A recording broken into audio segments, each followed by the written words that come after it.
j'espère que vous allez bien. On se retrouve aujourd'hui pour un épisode un petit peu particulier. Ce n'est pas un vlog aujourd'hui, je vous rassure, on ne va pas manger ou faire des hauls ou tout ce genre de choses. Aujourd'hui on se retrouve pour un épisode qu'on m'a pas mal demandé, que ce soit sur ma chaîne ici sur YouTube ou sur mon compte Instagram.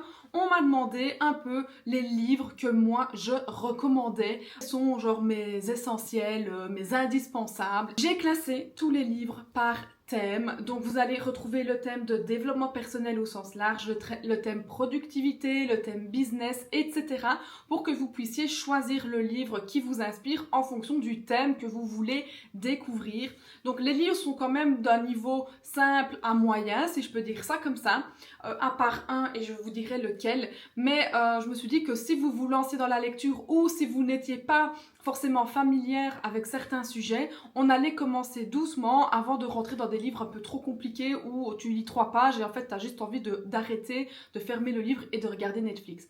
C'est pas le but. Pourquoi est-ce que je fais cet épisode? Parce que ça me tient pas mal à cœur, je vous avoue, parce que la lecture, c'est vraiment le truc, je vous jure, qui m'a sauvé la vie, si je peux dire ça comme ça.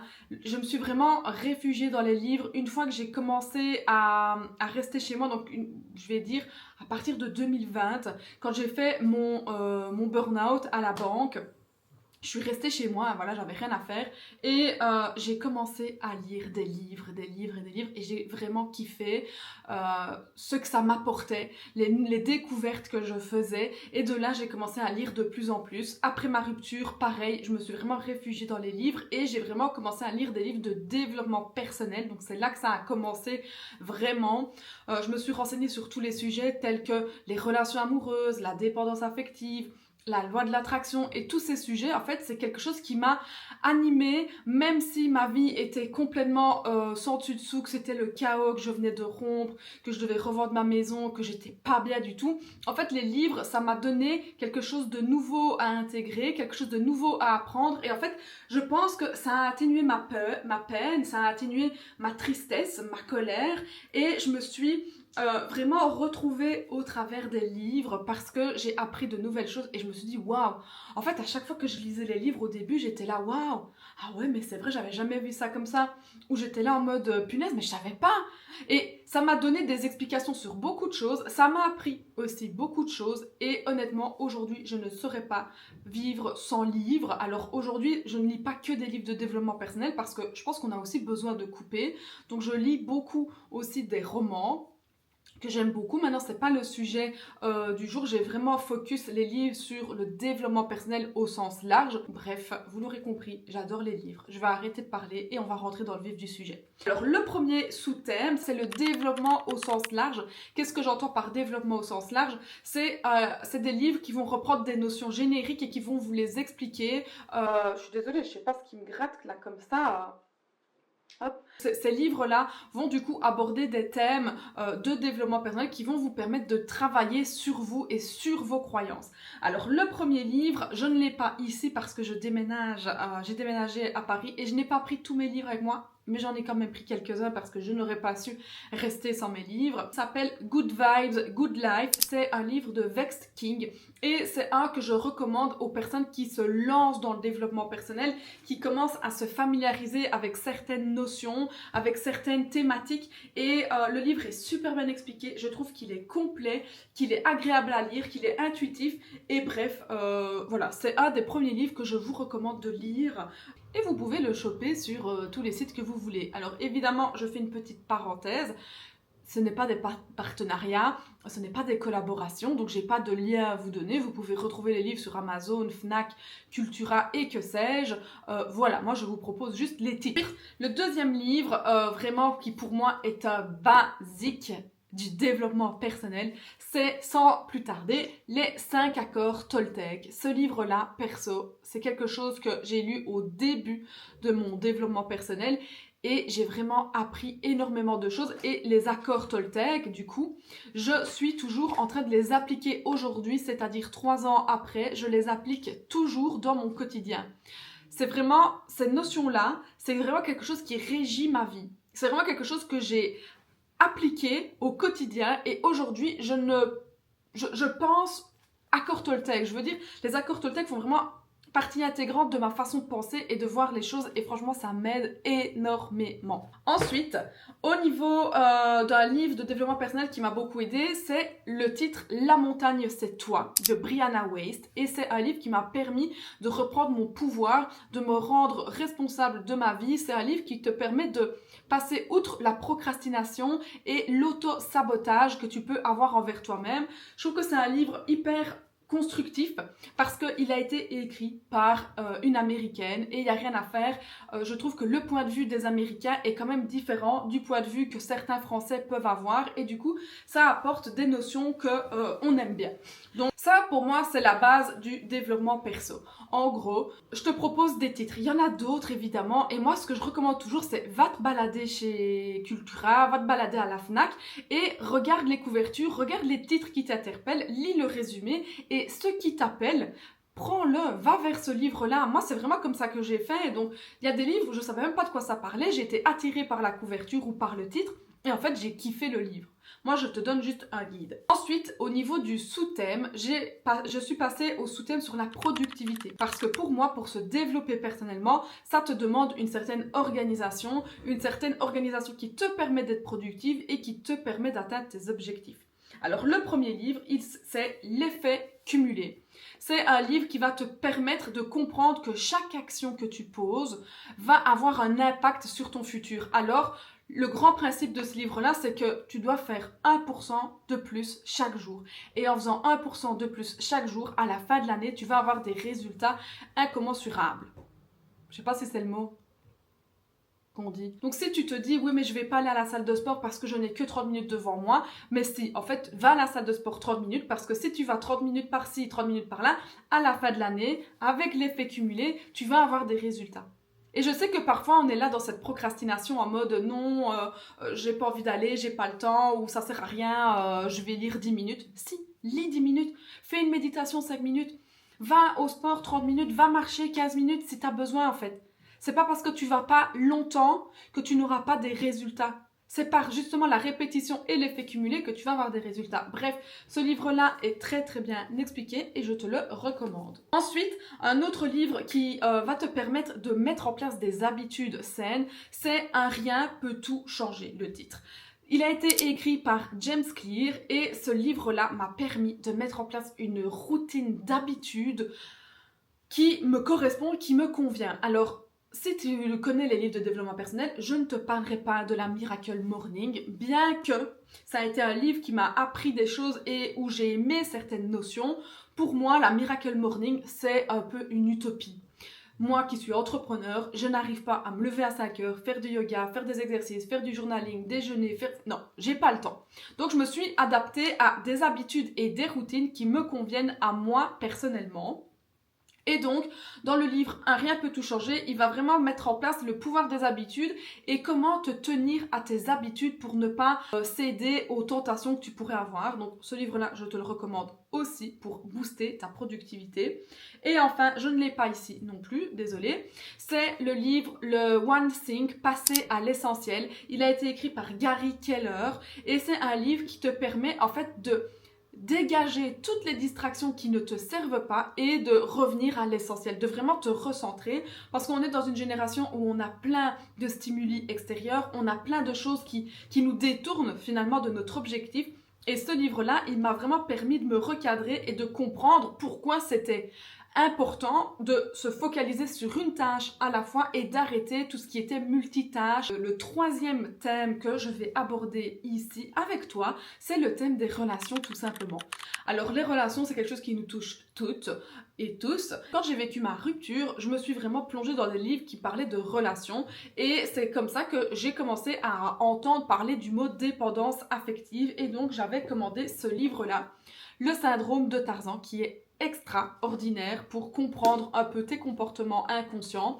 Ça va toucher beaucoup les dépendances affectives. Donc si tu ne te reconnais pas dans ce cadre-là, ne prends pas ce livre-là parce qu'il ne résonnera pas en toi. Maintenant, si tu as l'impression d'avoir ce sentiment de dépendance dans tes relations, ce sentiment que tu n'es pas complète quand tu n'es pas avec quelqu'un, ce sentiment de te sentir vide, d'avoir toujours cette peur d'être seule, etc., etc. Bref, ce livre-là t'expliquera très bien ce que c'est la dépendance affective, comment sortir de ces schémas inconscients et comment redevenir maître de tes relations amoureuses. Ensuite, un autre livre que j'ai beaucoup aimé, je ne sais pas si tu le connais, si tu en as déjà entendu parler, mais c'est tout simplement Jay Shetty qui a sorti le livre Les 8 lois de l'amour, où il va aborder tous les sujets des relations amoureuses et comment construire des relations saines et durables.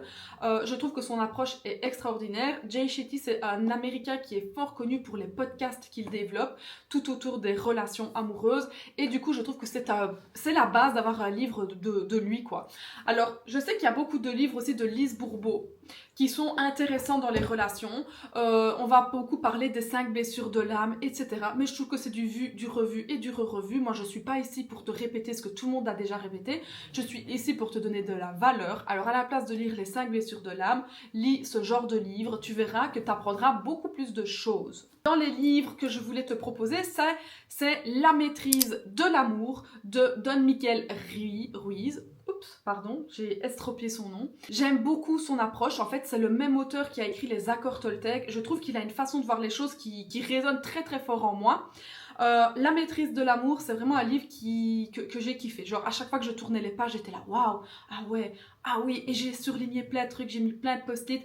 Genre, vraiment, c'est un de mes classiques dans la thématique des relations amoureuses. Donc, ça te permet d'être beaucoup plus consciente dans tes relations et de pouvoir un peu analyser les comportements et les schémas dans lesquels tu peux te retrouver. Donc, je trouve qu'il est hyper pertinent et genre, moi, c'est un de mes préférés. Et ensuite, je te recommande ce livre-ci.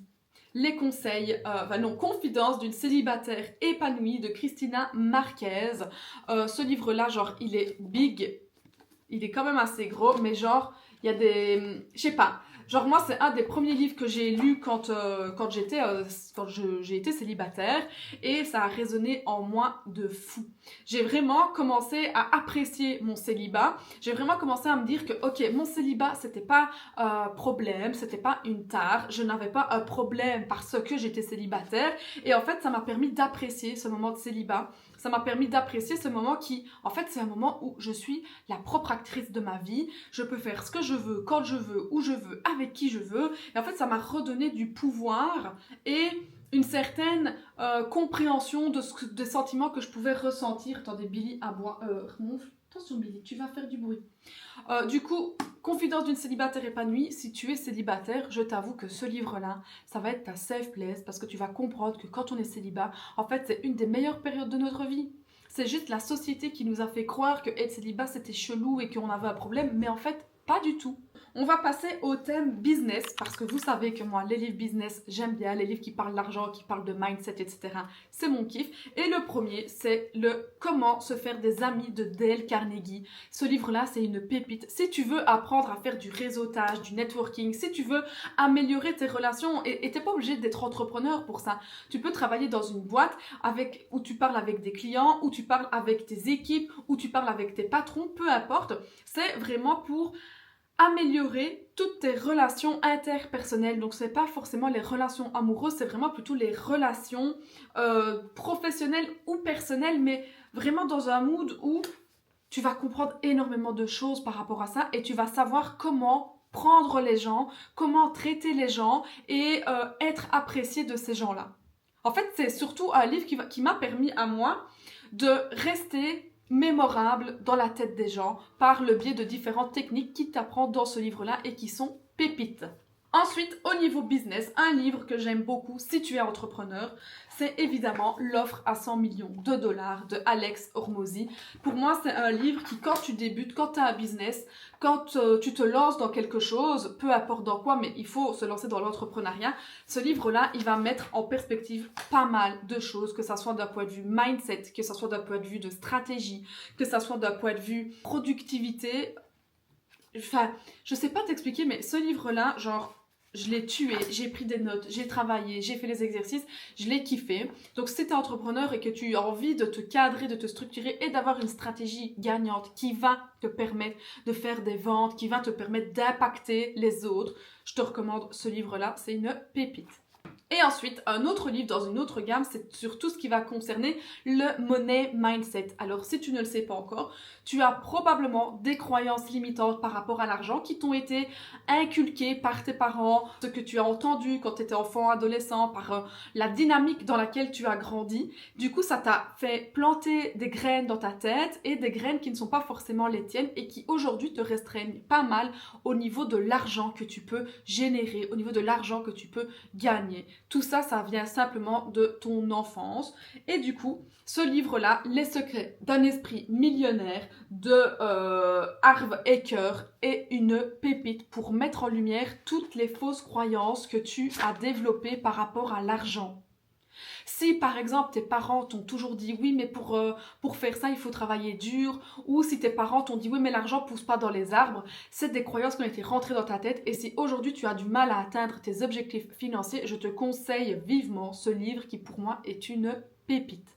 Ensuite, je t'ai pris le thème spiritualité, mindset, si je peux dire ça comme ça, où je te recommande le livre Demandez et vous recevrez de Esther Higgins et son mari, je ne sais plus comment il s'appelle. C'est un livre sur la loi de l'attraction et c'est pour moi une des premières bases à mettre en place quand tu veux commencer à rentrer dans cet univers de la loi de l'attraction, des manifestations. Tu vas vraiment comprendre beaucoup de choses et en fait, le Demandez, vous recevrez, pour moi, c'est tellement logique. En fait, des fois, on est là dans notre vie, on n'aime pas ce qu'on vit, on n'aime pas notre situation, on se dit oui, mais j'aimerais bien autre chose. Mais est-ce que tu l'as demandé?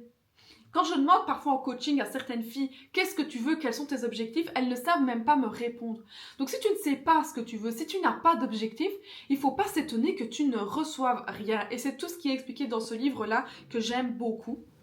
Toujours dans la même gamme et dans le même état d'esprit, au niveau de la loi de l'attraction, je ne l'ai pas ici, mais c'est un petit livre, vraiment genre un petit livre comme ça, je pense qu'il coûte 3 € sur Amazon, et c'est le petit livre de la loi de l'attraction de Savika Bogdanov. C'est un petit livre condensé qui va à l'essentiel et qui t'explique fondamentalement comment pratiquer et utiliser la loi de l'attraction dans ton quotidien. Pour moi, c'est un livre que tout le monde devrait avoir sur sa table de nuit. D'ailleurs, moi, je l'ai acheté à mes parents parce que pour moi, c'est impossible de passer à côté de ça. C'est un petit livre, il n'y a pas beaucoup de pages, tu le lis, ça va te faire avoir des déclics et tu vas commencer à utiliser la loi de l'attraction dans ta vie et voir des changements. Il coûte pas cher, donc je te recommande de commencer par ce livre-là si la loi de l'attraction t'intéresse et que tu ne sais pas trop comment manifester. Ou alors tu peux rejoindre mes programmes où je t'apprends tout ça. Je te mettrai le lien en barre d'infos par rapport à mes programmes où je t'apprends comment utiliser la loi de l'attraction dans ta vie, que ça soit dans ta vie, que ça soit dans ta vie, que ça soit dans ton business, la loi de l'attraction fonctionne. Que tu le veuilles ou non, tu l'utilises malgré toi. Donc, je t'apprends comment l'utiliser pour que ça puisse te servir et que tu puisses l'utiliser à bon escient. C'est tout. Je suis désolée, mais il ronfle, j'en peux plus. J'en peux plus de l'entendre ronfler. C'est tout, Billy. Et enfin, mon livre préféré de tous les temps, les filles. Si vous me connaissez, vous savez de qui je parle. C'est évidemment Devenir super conscient de Joe Dispenza. Pour moi, c'est le livre qui m'a donné le plus de déclics dans toute ma vie. Franchement, si tu me dis, c'est quoi le livre qui t'a changé, Irina? C'est ce livre-ci. Alors, je mets un petit warning. Je ne le recommande pas aux filles qui sont débutantes, qui commencent à peine à se poser des questions sur la loi de l'attraction, qui commencent à se poser des questions sur tout ce qui va être mindset, croyances limitantes, expériences passées, etc. Parce qu'il est compliqué à lire. Il est compliqué à lire. Même moi, par moments, j'ai du mal à le suivre, je dois parfois relire la phrase ou la page 1 à 2 fois pour vraiment bien comprendre, parce qu'il va beaucoup parler du cerveau, c'est vraiment un docteur en neurosciences. Moi, j'ai ma spécialisation en neurosciences, donc ça me permet de vraiment comprendre ce qu'il veut dire dans le vif du sujet. Mais c'est un livre qui est quand même assez complexe, de par les termes qu'il va utiliser, de par les liens avec les neurosciences qu'il va faire et donc avec le cerveau. Donc je sais que tout le monde ne va pas l'aimer, l'apprécier. C'est pour ça que je l'ai mis en dernier, parce que je ne pouvais pas ne pas en parler, parce que ce livre-là m'a donné les plus gros déclics de toute ma vie et j'ai compris énormément de choses grâce à ce livre-là, mais je pense qu'il ne convient pas à tout le monde. Il est vraiment hyper pointilleux, hyper spécifique. C'est possible que si tu le lises, tu comprennes pas et qu'après 3 pages, tu lâches, tu vois. Par exemple, dans le livre, il y a vraiment tout ça par rapport au cerveau. Ils te mettent des diagrammes avec toutes les expériences des électroencéphalogrammes. Donc, tu as vraiment pas mal d'expériences scientifiques, tu vois, genre qui sont reprises dans le livre, qui te permettent de comprendre les propos qu'il avance. Mais voilà, il faut être accroché. Mais si tu es accroché et que tu as envie de changer ta vie, c'est le livre qu'il te faut. Et enfin, le petit dernier, le petit bonus. Si jamais tu as envie d'un livre qui te permet de travailler sur toi tout en douceur, qui te permet de pardonner les gens que tu dois pardonner, qui te permet de mieux vivre tes relations amoureuses et surtout tes ruptures amoureuses et qui te permet de reprendre ton pouvoir intérieur après avoir vécu une rupture douloureuse, difficile, après avoir été maltraité dans tes précédentes relations, je te conseille évidemment mon livre « J'ai écrit pour ne rien oublier ». C'est du coup pas forcément un livre, c'est plutôt un recueil de pensées, de mes pensées les plus profondes, où je te partage dans un sens logique mon évolution pendant ma relation, après ma rupture et une fois que j'ai réellement guéri. Donc ça retrace tout mon parcours, toutes les choses que j'ai vécues, toutes mes pensées les plus profondes, toutes mes peurs aussi. Et du coup, c'est un livre que je te recommande d'avoir sur ta table de nuit, sur la table de ton salon. Il est très beau, voilà, je sais pas si tu vois. Hop, il est clean, il est très beau, tu peux le laisser comme ça. Moi, je l'adore, je le trouve trop beau, ça fait trop plaisir d'avoir son petit livre. Mais surtout, il y a des choses et des phrases qui sont hyper poignantes dans lesquelles je suis sûre que tu pourras te reconnaître. Et ça va te permettre en fait de voir qu'au bout du tunnel, il y a toujours de la lumière. Je te mettrai le lien dans la barre d'infos si jamais tu veux te le commander. Ça me fera très plaisir. Je veux également ton retour si tu l'as aimé, si tu n'as pas aimé, ce que tu as kiffé. Bref, ça me fait toujours plaisir d'avoir vos retours. Je vous mettrai également le lien de mes programmes si jamais tu veux travailler sur toi et que tu n'as pas assez à exploiter avec les livres mais que tu veux aller vraiment en profondeur sur un travail d'introspection et de guérison de toi-même. Je t'invite vraiment à réserver un appel découverte avec moi où je te présenterai mon programme de développement personnel qui va durer 3 mois où on va avancer ensemble vers tes objectifs, vers les libérations de tes émotions, vers une version plus alignée de toi. Donc c'est mon programme Rise Therapy. Je te mets le lien en barre d'infos si tu veux réserver un petit call avec moi pour qu'on discute de toi à moi, de tes blocages, de ce qui te freine et de ce que tu veux atteindre dans ta version idéalisée de toi-même. Tu sais où me trouver. J'espère que ce petit épisode vous aura plu, les filles, et je vous dis à la semaine prochaine. Bye bye!